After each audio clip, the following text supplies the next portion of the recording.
Sable Okafor was the kind of woman people looked through, not at. She had made a science of it.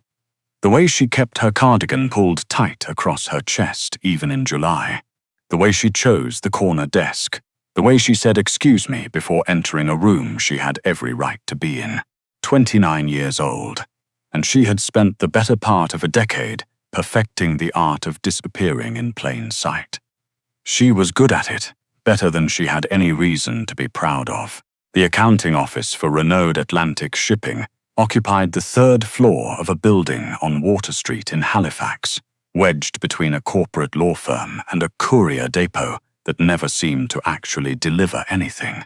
Sable had taken the job 4 years ago because the pay was extraordinary for someone with her credentials.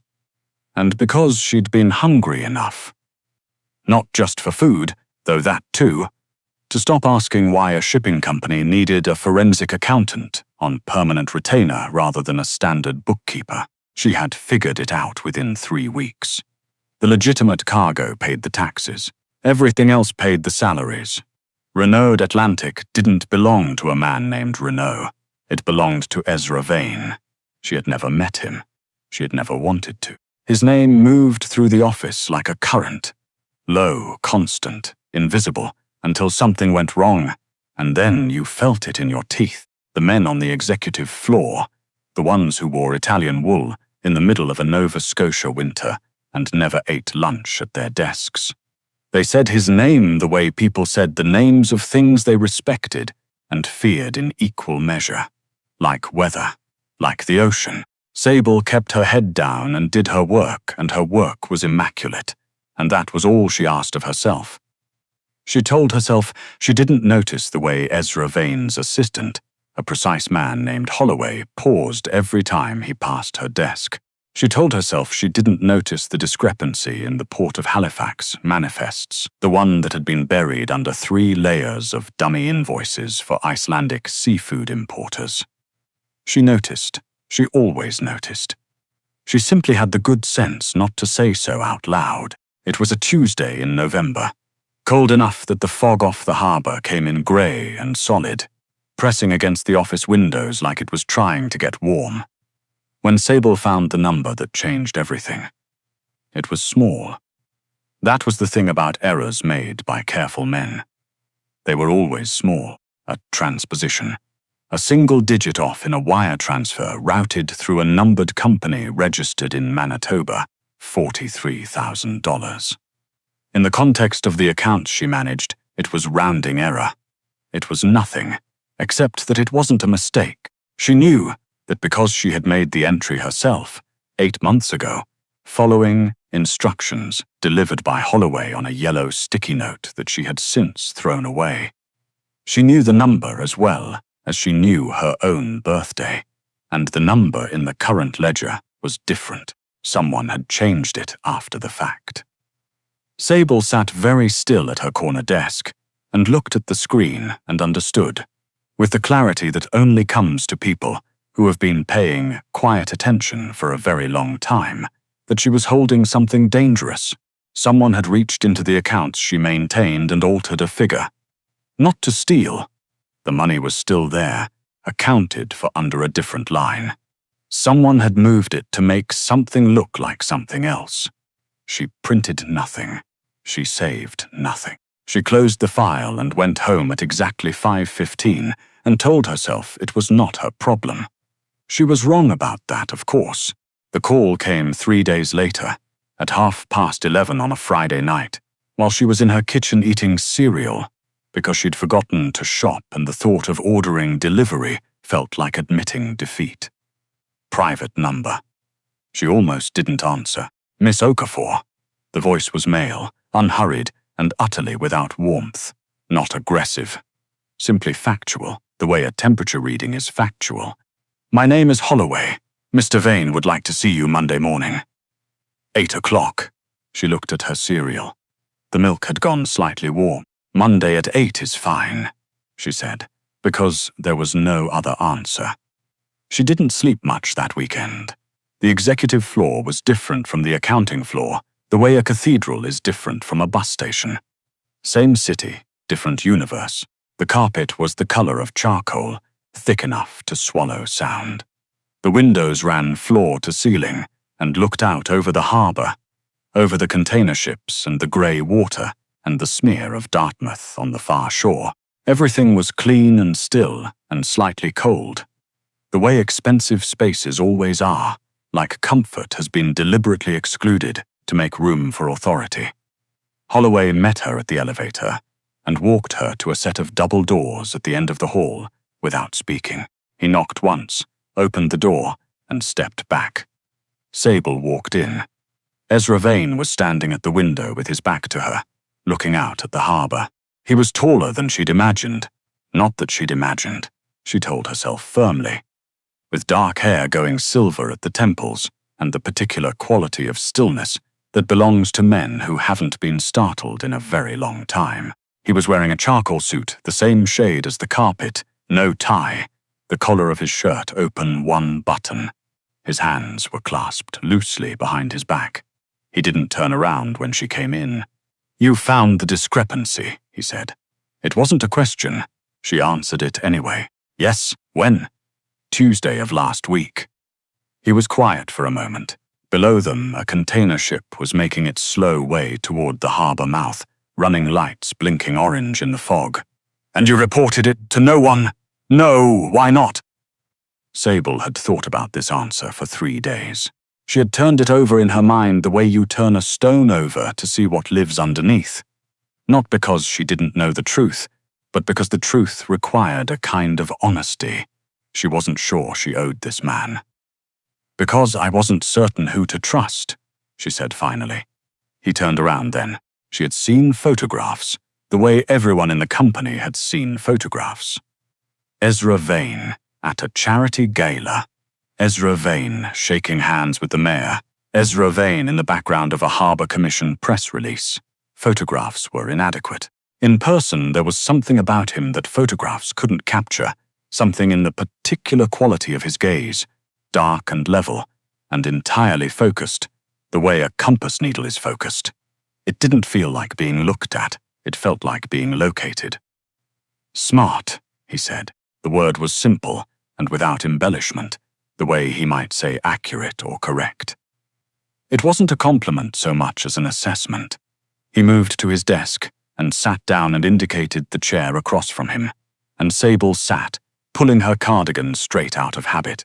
"Someone in this building," he said, opening a folder on his desk without looking at it, "has been using the accounts you maintain to launder money for a competitor. Not the company's money. Their own. A private arrangement running alongside ours for approximately 14 months. He paused. "The entry you found is the third anomaly. The previous 2 were caught internally. This one wasn't supposed to exist." Sable absorbed this. "You knew about the previous 2. Yes. And you were waiting. Yes. For what?" He looked at her for a moment with that steady, compass needle attention. "For the accountant to notice before the accountant was supposed to notice." She understood. "You were testing the accounts department. I was testing the people in it." He closed the folder. "You waited 3 days before reporting it to anyone, and when you did report it, you reported it to no one except the private number that called you at home.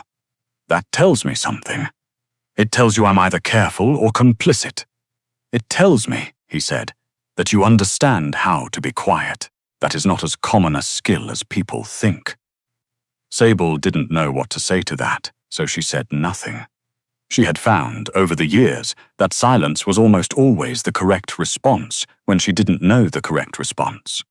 He told her he wanted her to continue managing the accounts. He told her that going forward she would flag anomalies directly to Holloway, who would flag them to him, and that she should behave in every other respect as though this conversation had not happened.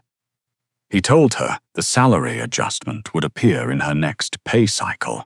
He told her, with the particular precision of a man who had said important things in important ways for a long time, that she was the only person in the accounting department he trusted. She walked back to the elevator on legs that were steadier than they had any right to be. She did not look back. She told herself firmly that she was not thinking about the way he had looked at her. Not like she was invisible. Not like she was a problem to be managed. Like she was a person worth looking at. She was still telling herself that 3 weeks later, which was approximately how long it took her to admit it wasn't working. She didn't see him again for 6 weeks. She did her work. She flagged 2 more irregularities. Minor, almost certainly test entries. The kind of thing a forensic accountant plants to see what it's reported and how fast. She reported them within 24 hours. Holloway responded by email each time. 2 words. Received. Thank you. She told herself that was the whole of it. She told herself the brief pulse of something that went through her each time. Holloway's name appeared in her inbox, was professional satisfaction. And she was mostly able to believe it during business hours. At 11:30 on a Wednesday night in late January, her apartment door buzzer went. She was in her pajamas with her laptop on her knees, working through a set of port-duty reconciliations that were due in the morning. She was wearing wool socks with a small hole in the left heel, and her hair was in a bun that had been neat 6 hours ago. She pressed the intercom. "It's Holloway," said the voice. "There's a car downstairs. Mr. Vane needs you at the Pier 7 office now." She looked down at her pajamas. She looked at the hole in her sock. "Give me 10 minutes," she said. She made it in 8. The Pier 7 office was not an office. It was a converted warehouse on the waterfront, the kind of space that legitimate businesses used for event rentals, and that illegitimate ones used for other things. Holloway drove. He didn't speak, which she had come to understand was not rudeness, but simply the way he moved through the world. And she looked out the window at the dark water and the string lights of the Dartmouth ferry terminal, and tried to keep her hands still in her lap. Inside, the warehouse was high-ceilinged and cold, lit by a string of utility lights suspended from the crossbeams. There were perhaps a dozen men she didn't recognize, arranged in various positions of watchfulness around the perimeter. In the center, 2 folding tables had been pushed together and covered with documents, laptops, what looked like shipping manifests, laid out in overlapping rows. Ezra Vane was standing at the near end of the tables, jacket off, sleeves rolled to the elbows, talking to 2 men in low tones that carried no further than they needed to. He looked up when she came in, and something in his expression shifted, not quite relief, but the particular easing of a man who has been managing alone and has just been handed capable assistance. "Okafor," he straightened. "I need you to trace a transfer, tonight." She sat down at one of the laptops and got to work. She was good under pressure. She had always been good under pressure, because pressure was quieter than chaos, and she had grown up in chaos. She worked for 3 hours straight, cross-referencing manifests against wire transfers against numbered company filings.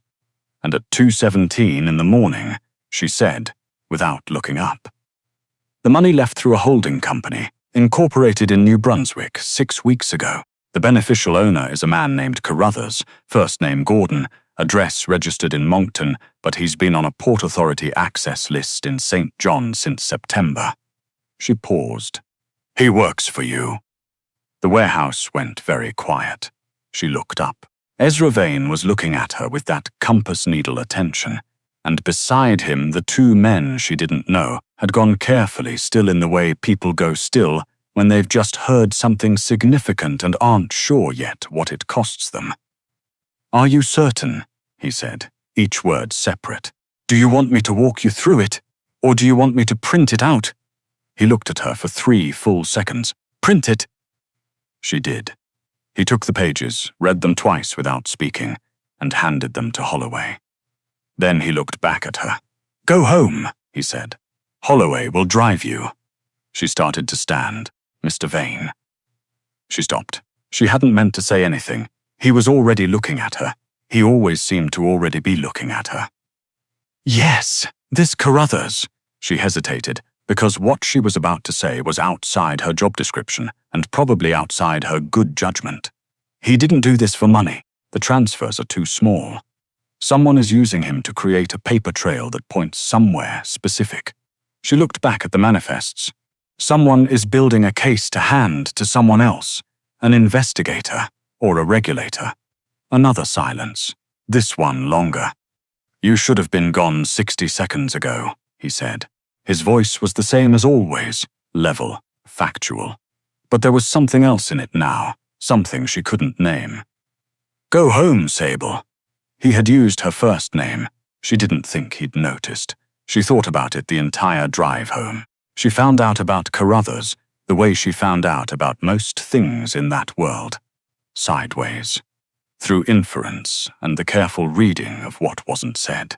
Holloway arrived at her desk on a Thursday morning and said that Gordon Carruthers would no longer be associated with Renaud Atlantic in any capacity, and that she should remove his access credentials from the systems she maintained. He said it the way you might announce a filing deadline. Informative, impersonal, final. She removed the credentials. She did not ask questions. She was getting better at that, she thought, at the specific discipline of knowing things and not saying them.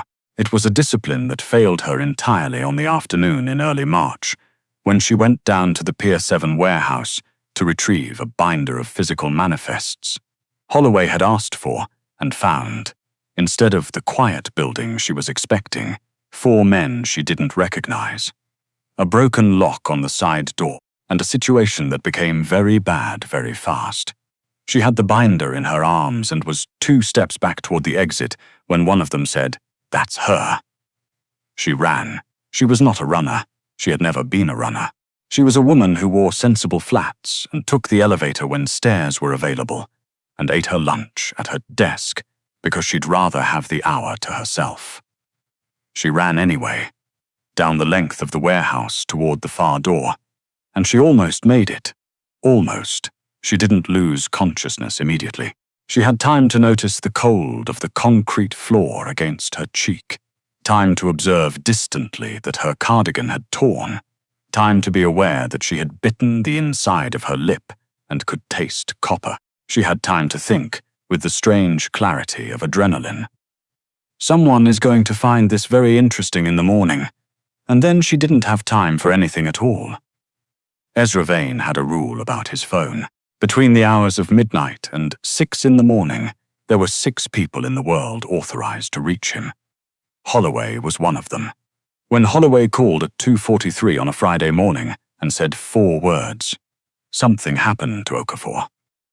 Ezra was in his car before the call ended. He had been called many things over the course of his life, many of them accurate, patient, precise, unforgiving. Men who worked for him used the word cold when they thought he wasn't listening, and he didn't correct them because cold had its uses, and reputation was a tool like any other. He had built an organization on the bedrock principle that emotion was a liability, and he believed it, and he had operated on that principle without exception or deviation for the better part of 15 years. He believed it right. Up until the moment he walked into the back room of the Pier 7 warehouse and saw Sable Okafor sitting on a folding chair with blood on her lower lip and a bruise forming at her temple, and her cardigan clutched across her chest with both arms, and everything he thought he believed rearranged itself without his permission. She looked up when he came in. She didn't say anything. She was looking at him with those dark, precise eyes that never missed anything, and her chin was up slightly, the way a person holds their chin when they're in pain and determined not to show it. And he stood in the doorway of that cold room and felt something he hadn't felt in a long time. It wasn't pity. He'd seen worse. It wasn't anger, or not only anger, though there was plenty of that too, already being filed away in the place he kept things that required addressing. It was something quieter and more permanent than either. He crossed the room and crouched in front of her chair, which put him below eye level, which he did deliberately. She blinked. He thought that was possibly the first time he'd managed to surprise her. "Are you hurt badly?" he said. Not "are you okay?" He'd never understood that question. Okay was a word for people who hadn't been paying attention. She considered the question seriously, the way she considered everything. "I don't think anything is broken," she said. "My head hurts." "Your head is going to hurt more before it hurts less. Can you stand? I've been sitting here for 40 minutes. I was waiting for it to stop spinning. Is it still spinning?" She thought about it. "Mostly." He stayed where he was. Around them the warehouse moved in the low frequency way it always did. Men and information, and the particular gravity of something having gone wrong. But in the immediate space around that folding chair, the world had contracted to something very small and very specific. "Who sent them?" he said. "I don't know." She met his eyes steadily. "They were looking for something. They went through the manifests before I arrived. If I hadn't come down tonight, they would have been gone before morning, and you wouldn't have known they'd been there." He studied her face. The bruise was darker now, spreading below her temple, and the light in the back room was unflattering and cold, and she was sitting in a torn cardigan, with blood drying on her lip, and she was still giving him information. Still working. "Sable." He said her name the way he said things he meant. "I'm going to ask you something, and I want you to answer honestly." She didn't look away. "I know you will." "Are you frightened?" The question seemed to catch her off guard. She was quiet for a moment, and he watched her decide whether to answer truly or carefully, and she chose truth, and he'd known she would. "Yes," she said. "I've been frightened since Tuesday in November when I found that first entry. I've just been good at other things at the same time." He was quiet for a moment. Outside he could hear Holloway on the phone, and the distant low pulse of the harbor, and the particular silence of 3 in the morning. "You're going home," he said. "Not to your apartment, not tonight." He stood. "Holloway will take you somewhere safe. Pack what you need in 10 minutes when you get there." She nodded. He started to turn. "Mr. Vane." Her voice was steady. He stopped. "You're going to find out who did this." "Yes. And then—" He looked at her over his shoulder. The harbor light came grey and remote through the high windows, and in it she looked tired and bruised and entirely unbroken. "And then," he said, "it's handled." She nodded once, accepting this the way she accepted most things. Quietly, completely, with no excess. He left her with Holloway and went to find the man who had given the order, and he was already thinking about what it was going to cost. And not the kind of cost that gets paid in money. It took him 72 hours. The order had come from a man named Declan Pruitt, who had been a mid-level logistics coordinator at Renaud Atlantic for 9 years, and a covert informant for a Montreal crime family for 5 of them. He had not, Ezra eventually determined, been trying to have Sable killed. He had been trying to have the physical manifests retrieved before she could cross-reference them with the digital records she'd already accessed. He had not known she would be there.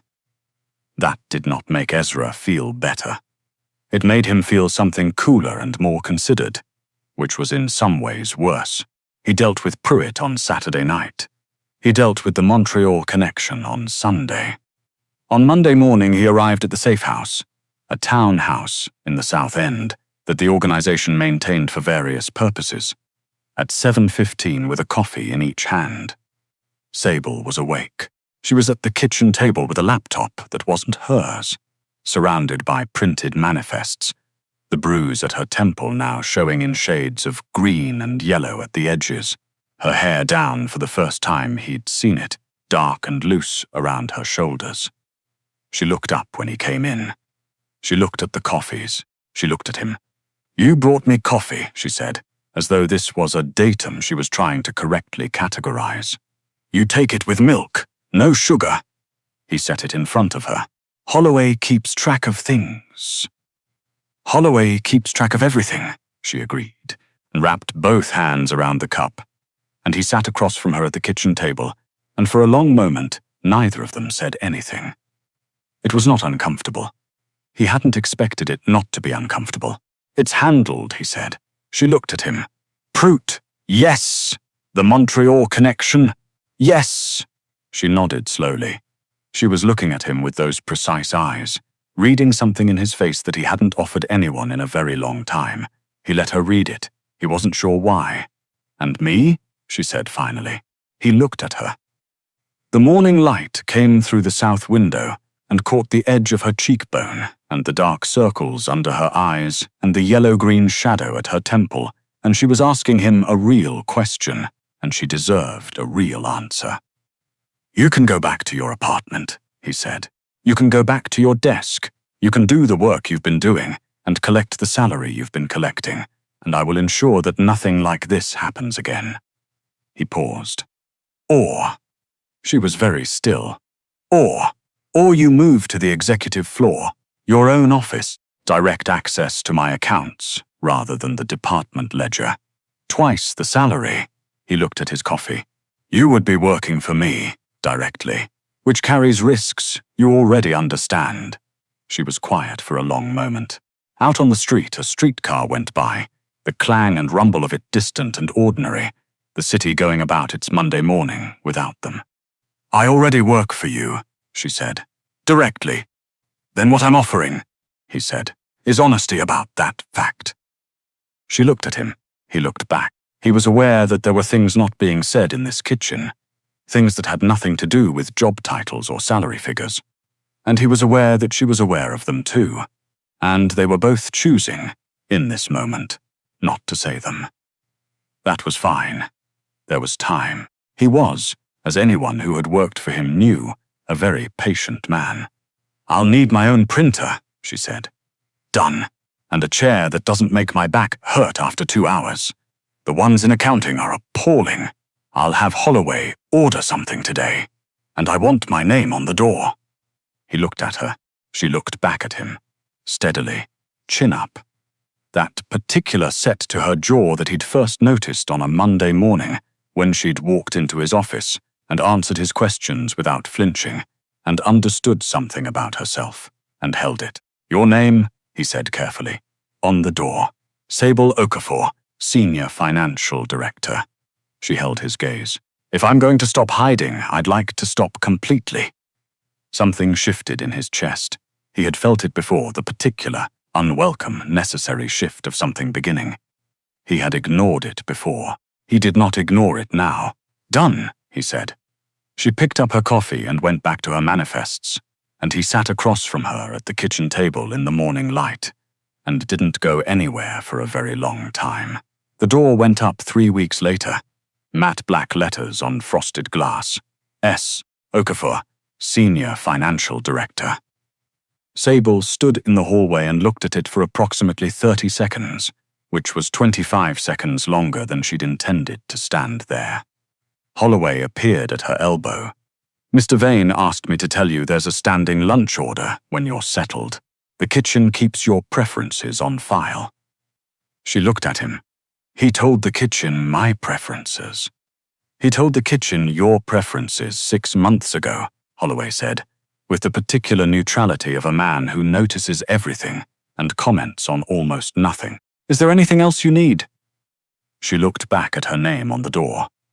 She had spent 9 years making herself small, pulling her cardigan tight, choosing the corner desk, saying excuse me before entering rooms she had every right to be in. She had told herself it was wisdom. She had told herself it was strategy. She had told herself a great many things that were partially true and mostly just the shape that fear takes when it has nowhere else to go. Her name was on the door. "No," she said. "I think I have everything I need." She went in and sat down and opened her laptop and got to work. Down the hall, in the corner office that looked out over the harbor and the grey water and the slow-moving ships, Ezra Vane stood at his window and looked at the city, the way he always looked at it, with patience, with attention, with the particular clarity of a man who understood that the most important things take time to become what they are. He looked at it for a long moment. Then he went back to his desk and picked up his phone and called Holloway about lunch.